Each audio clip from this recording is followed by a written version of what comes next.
Il était une fois un prince nommé Léonard, héritier du royaume d'Azura, un pays prospère et magnifique. Léonard était un jeune homme aux valeurs nobles et au cœur généreux. Un jour, alors qu'il se promenait incognito dans les rues animées de la capitale, il rencontra une jeune fille nommée Élodie.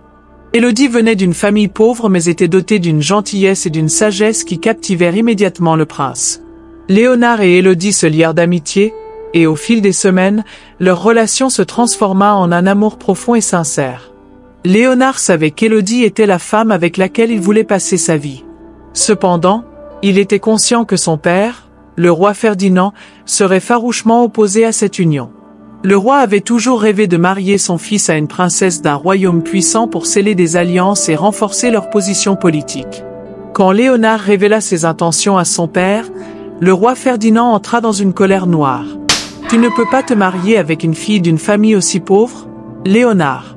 Cela serait un affront à notre nom et à notre royaume, » déclara le roi. Déterminée à prouver sa valeur, Élodie décida de se rendre au palais pour rencontrer le roi. Elle n'avait aucune intention de se soumettre aux formalités de la cour, mais elle souhaitait prouver sa sincérité et son dévouement. Élodie fit ses preuves en se montrant remarquable dans ses actions. Elle aida le personnel du palais avec une grâce et une efficacité qui impressionnèrent tout le monde. Elle démontra également une intelligence et une compassion exceptionnelles lors d'une crise où elle proposa des solutions novatrices pour aider les nécessiteux de la ville. Au fil du temps, le roi Ferdinand fut touché par le dévouement et la noblesse de cœur d'Élodie.